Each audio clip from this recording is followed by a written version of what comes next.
आदरणीय मेरे प्रिय दोस्तों और भक्तों, आपके समक्ष तृतीय बार के समुद्र मंथन का यह वृतांत, जो कि कबीर साहब के और धनी धर्मदास के बीच में दिव्य ज्ञान संवाद हुआ था। दोस्तों, अनुराग सागर में यही कुछ लिखा है जो कि तृतीय बार के समुद्र मंथन के बारे में हमें बताता है। तो दोस्तों, अनुराग सागर के इस तृतीय बार के समुद्र मंथन के बारे में यह वृतांत आपके समक्ष रख रहा हूँ। दोस्तों, वृतांत बहुत ही सुंदर और मनोहारी होने वाला है, अतः आपसे विनती है कि बने रहिए इस वृतांत के अंत तक। आपको स्वयं पता लगेगा। पहले 2 बार समुद्र मंथन हो चुका है। दोनों बार के, पहली बार और दूसरी बार के समुद्र मंथन के वीडियो मैंने पहले ही YouTube पर लोड कर दिए हैं। दोस्तों, वह सूक्ष्म वृतांत थे। आज तृतीय बार का समुद्र मंथन फुल एंड फाइनल वृतांत है, यानी कि तीसरी बार के इस समुद्र मंथन में क्या कुछ निकलता है, आइए देखते हैं। तो दोस्तों, बने रहिए इस वृतांत के अंत तक। त्रय सुत चले तब माथ नेवाई, जो कुछ कहौ करब हम जाई। मथ्यो सिंधु कछु विलंब न कीना, निकसे 14 रतन सोलीन्हा। 14 रतन की निकसी खानी,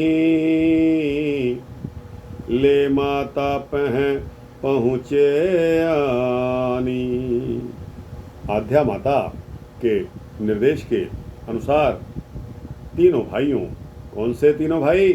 पहले ब्रह्मा, सबसे बड़े भाई विष्णु जी, बीच के भाई और शंकर जी, तीनों भाइयों को आदेश हुआ कि जाकर समुद्र मंथन करके आओ। तो दोस्तों, पहली बार हुआ, इसके पश्चात दूसरी बार हुआ। दोनों वृतांत आपको YouTube पर, मेरे YouTube चैनल पर मिल जाएंगे। आज तृतीय बार के समुद्र मंथन में तीनों सुत चलते हैं। माथा निवाने के पश्चात, यानी आध्या माता को प्रणाम करके, जो कुछ कहो करब हम जाई। तीनों पुत्र ब्रह्मा विष्णु महेश माता अष्टांगी को प्रणाम करके चले जाते हैं और उन्होंने यह संकल्प किया कि हमारी माताजी ने जो कुछ भी कहा है उसे हमें जाकर पूरा करना है। मथ्यो सिंधु कछु विलंब न कीना, निकसे 14 रतन सोलीना। उन्होंने समुद्र को मथा, कुछ भी देरी उसमें नहीं की। उसमें से 14 रतन निकले, वे उन्होंने ले लिए। 14 रतन की निकसी खानी, ले माता पह पहुँचे आनी। समुद्र मंथन से प्राप्त 14 रत्नों की खान जो निकली, उन रत्नों को लेकर तीनों भाई ब्रह्मा विष्णु और महेश अपनी आध्या अष्टांगी माता के पास आन पहुँचे। इसके पश्चात चौपाई आती है। तीनहु बंधु हरिष हुएलीन्हा, विष्णु सुधा पायहु हर विष दीना। तीनहु बंधु हरिष हुएलीन्हा, विष्णु सुधा पायहु हर विष दीना।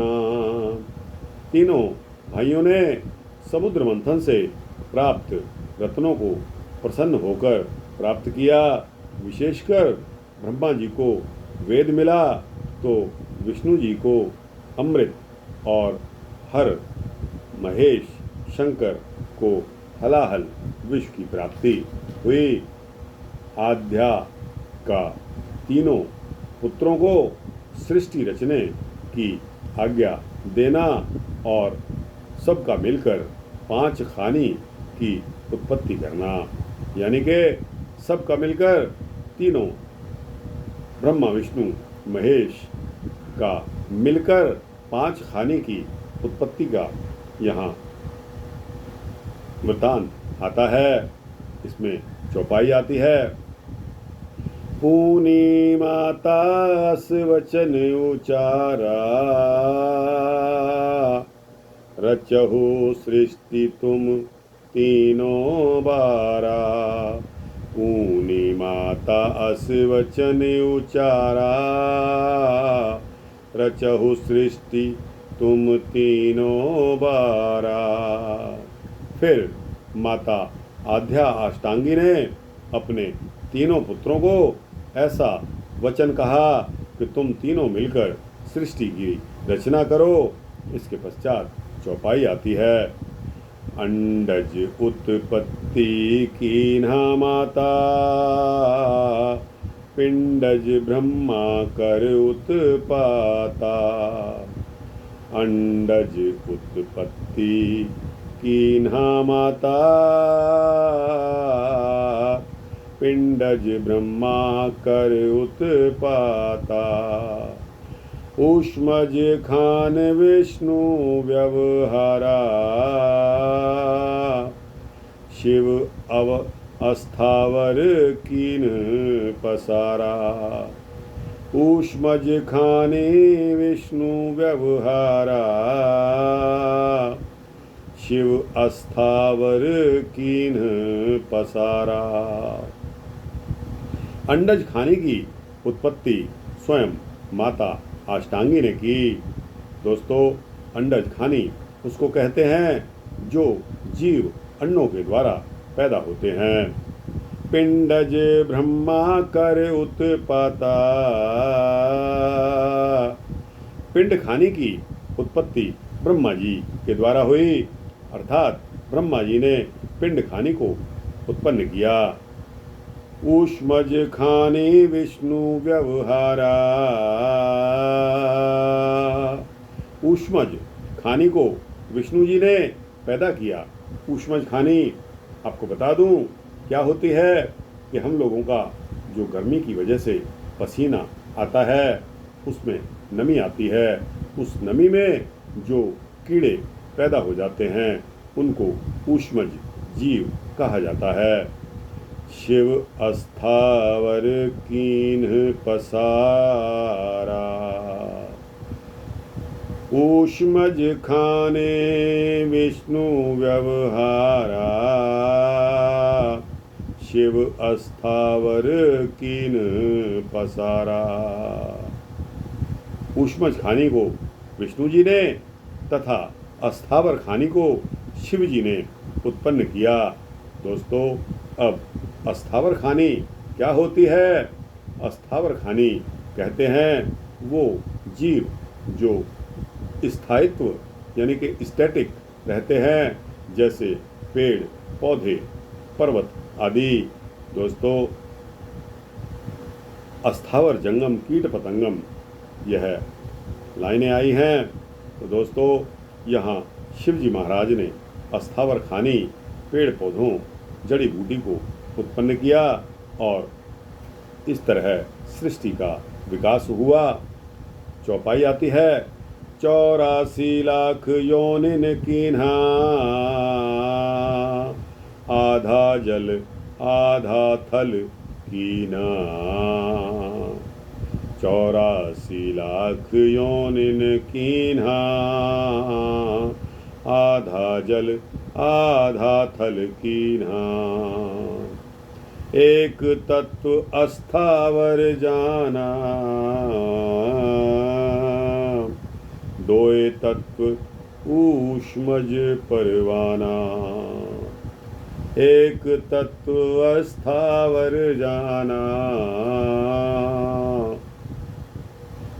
दोए तत्व ऊष्मज परवाना।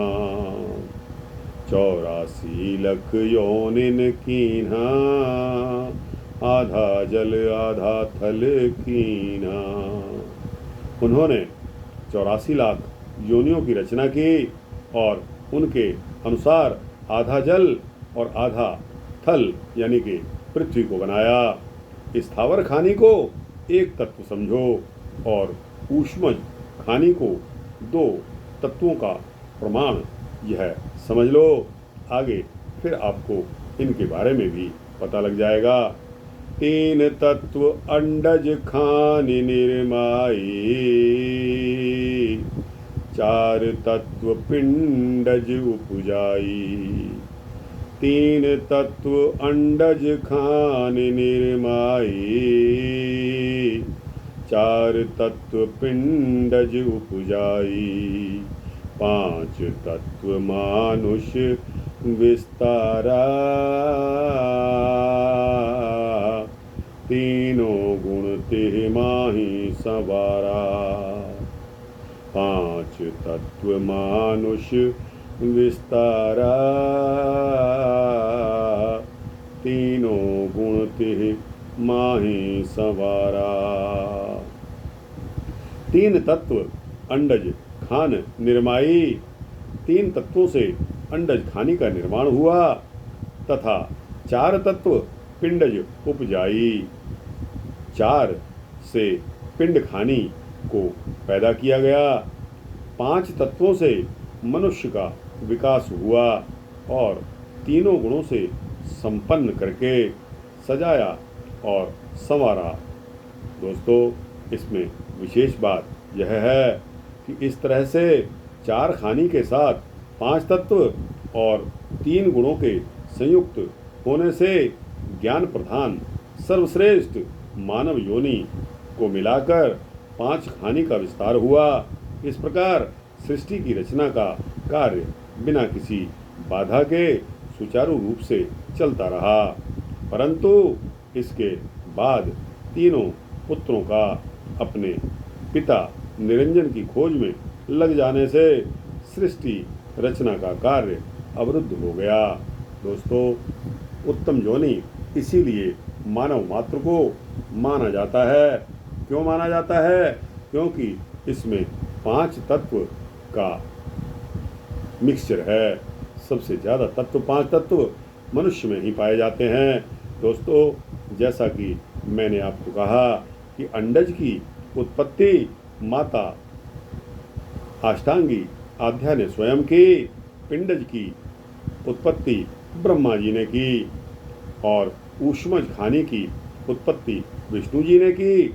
इसी प्रकार शिव जी ने अस्थावर का पसारा किया। इसके पश्चात 84 लाख योनि बन गई। उसका आधा जल और आधी पृथ्वी बन गई। एक तत्व अस्थावर जाना।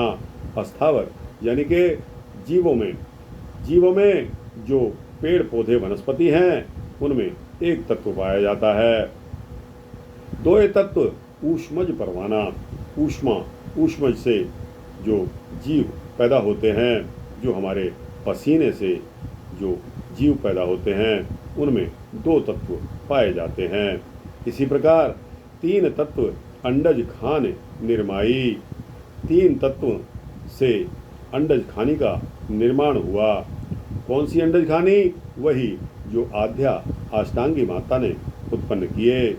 और इसी तरह चार खान, चार तत्व पिंडज उपजाई। अब चार तत्वों से पिंड खानी को पैदा किया गया। दोस्तों, पिंड खानी क्या होती है उसके बारे में भी, जो हम लोग पिंड हैं, जैसे गाय ब्याती है तो वह ब्याती है, बच्चा देती है।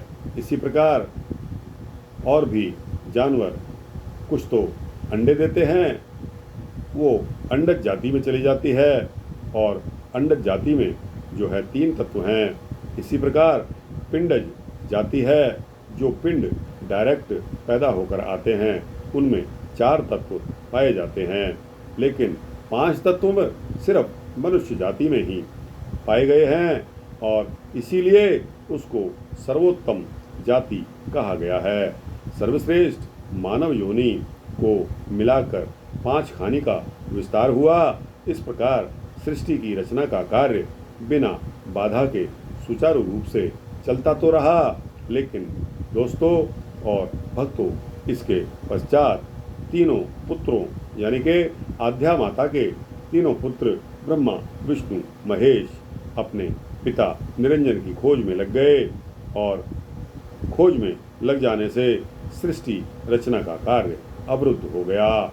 दोस्तों, ब्रह्मा का वेद को पढ़कर निराकार निरंजन का पता लगाना।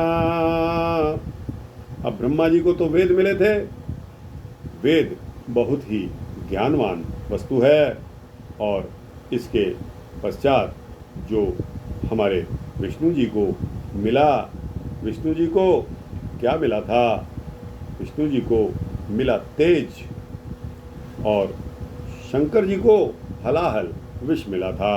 तो दोस्तों, ब्रह्मा को वेद को पढ़कर निराकार, जिसका आकार ही नहीं है, वो निरंजन, वो परमात्मा का पता लगाना वेदों के द्वारा। अब चौपाई आती है। ब्रह्मा वेद पढ़न तब लागा, पढ़त वेद तब भा अनुरागा। कहे वेद पुरुष इक आहे, निराकार रूप नहीं ताही। इसके पश्चात ब्रह्मा जी वेद पढ़ने लगे। वेद पढ़ते हुए ब्रह्मा जी को निराकार के प्रति अनुराग पैदा हो गया। वेद कहते हैं कि पुरुष एक है, वह निराकार है, उसका कोई रूप, रंग, आकार नहीं है। चौपाई आती है। शून्य माही वह ज्योत दिखावे, चितवत देह दृष्टि नहीं आवे। शून्य माही वह ज्योत दिखावे, चितवत देह दृष्टि नहीं आवे। स्वर्ग शीस पग आही पताला, यही मत ब्रह्मा भव मत वाला। स्वर्ग शीस पग आही पताला, यही मत ब्रह्मा भव मत वाला। वह शून्य में ज्योति दिखाता है, परंतु देखते समय उसकी देह और शरीर दृष्टिगत नहीं होते, नजर नहीं आते। उस निराकार का शीस, सिर स्वर्ग है और पैर पाताल हैं। इस वेद मत से ब्रह्मा जी मत वाले हो गए। ब्रह्मा वचन विष्णु शिव के प्रति। चौपाई आती है। चतुरानन कहे विष्णु बुझावा, आदि पुरुष मोहि वेद लखावा। पुनि ब्रह्मा शिव सो अस कहई, वेद पढ़न पुरुष एक अहई। अहै पुरुष एक वेद बतावा, वेद कहे हम भेद न पावा। चतुरानन कहे विष्णु बुझावा। ब्रह्मा ने विष्णु को बताया कि वेद ने मुझे आदि पुरुष दिखा दिया है।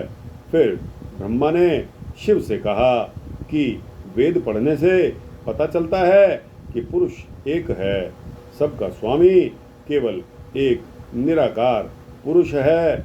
ये तो वेद ने बताया, परंतु वेद ने कहा कि हमने उसका भेद नहीं पाया।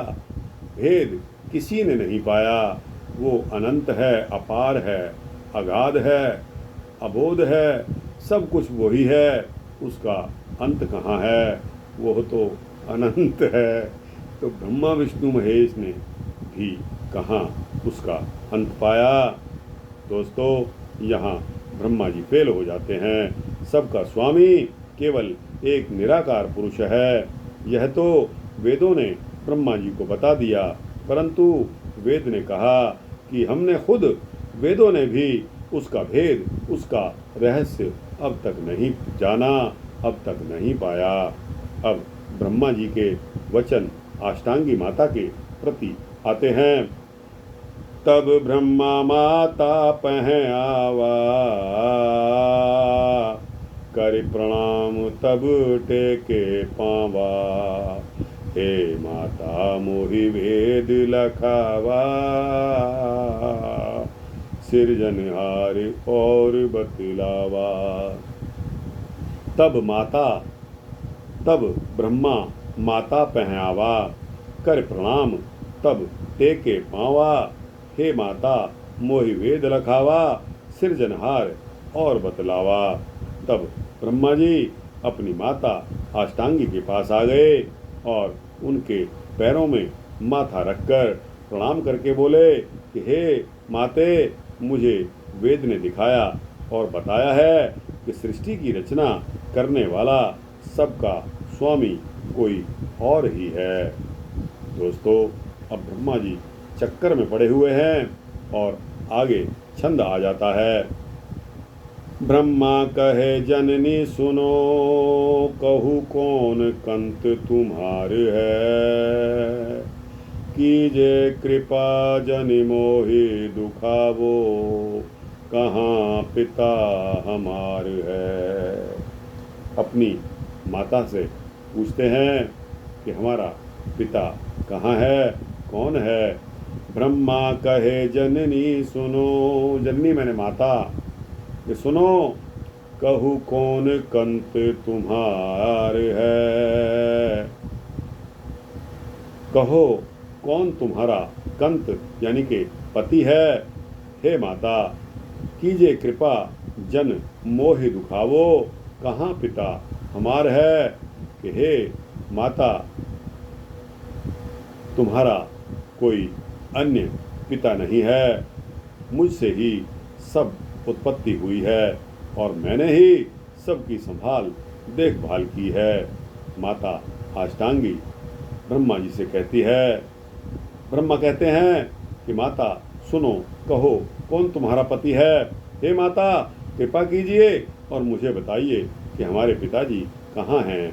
माता अष्टांगी ब्रह्मा जी से कहती है कि हे ब्रह्मा, सुनो, मेरे अतिरिक्त तुम्हारा कोई अन्य पिता नहीं है, मुझसे ही सारी उत्पत्ति हुई है और मैंने ही सबकी संभाल और देखभाल की है।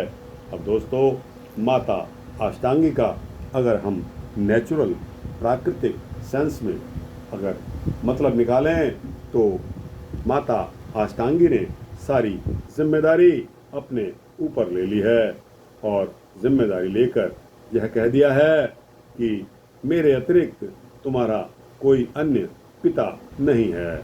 यानी कि ब्रह्मा विष्णु महेश के पिता भी आद्या अष्टांगी माता ही हैं।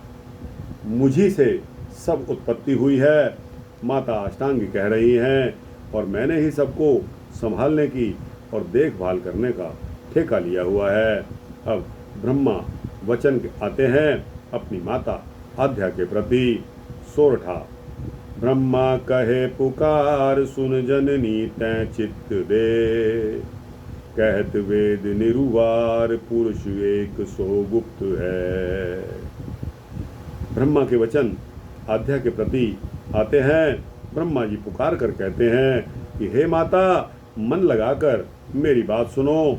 वेद निर्णय करके कहता है कि केवल पुरुष एक है और वह गुप्त है। गुप्त है यानी कि जब गुप्त है तो फिर गुप्त ही है, उसके बारे में क्या पूछना। अब दोस्तों, आद्या के वचन, माता अष्टांगी आद्या के वचन आते हैं ब्रह्मा जी के प्रति। कहे आद्या सुनु ब्रह्म कुमारा, मोह से नहीं को सृष्टि न्यारा। कहे आद्या सुन ब्रह्म कुमारा, मोह से नहीं को सृष्टि न्यारा।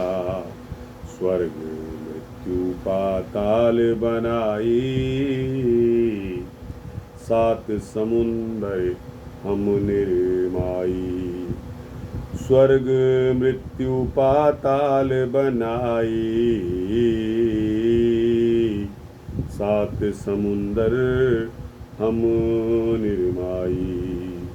माता आद्या अष्टांगी ब्रह्मा जी से कहती है कि हे पुत्र ब्रह्म कुमार, सुनो, मुझसे न्यारा यानी कि मुझसे अलग सृष्टि रचयिता और कोई नहीं है। मैंने ही स्वर्गलोक, मृत्युलोक और पाताल लोक बनाए हैं। मैंने ही सातों समुद्रों का निर्माण किया है। ब्रह्मा वचन आद्या के प्रति आते हैं। चौपाई आती है, माना वचन तुम ही सब कीन्हा, प्रथम गुप्त तुम कस रख लीना। माना वचन तुम ही सब कीना, प्रथम गुप्त तुम कस रख लीना। जब वेद मोहि कह बुझाई, अलख निरंजन पुरुष बताई। माता अष्टांगी के वचन सुनकर ब्रह्मा जी फिर कहते हैं कि हे माता, मैंने आपके कहे हुए वचनों को मान लिया कि तुमने ही सब बनाया है, तुमने ही यह सब किया है, परंतु पहले से ही पुरुष को गुप्त कैसे से रख लिया, जबकि वेद मुझे कहकर समझाता है। क्या समझाता है? और बताता भी है कि एक पुरुष अलख निरंजन है। अब अलख निरंजन कौन है? दोस्तों, यहाँ हमारा समय बहुत अधिक हो चुका है। यहाँ पॉज करते हैं। आगे फिर आने वाले वृत्तांत में अलख निरंजन के बारे में आपको वृत्तांत सुनाऊंगा। बहुत ही सुंदर वृत्तांत होने वाला है। बने रहिए। इन वृत्तांतों में आपको सृष्टि रचना के बारे में पता लगेगा।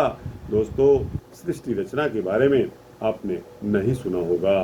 तो दोस्तों, यह वृत्तांत अनुराग सागर से सृष्टि रचना के बारे में ब्रह्मा, विष्णु, महेश और आद्या माता के बीच में आ गए हम, जबकि हमारा मेन मकसद था समुद्र मंथन। तृतीय बार जब तीसरी बार समुद्र मंथन हुआ तो उसमें क्या कुछ निकला। तो दोस्तों, यह वृत्तांत समाप्त करने की यहाँ इजाज़त दीजिए।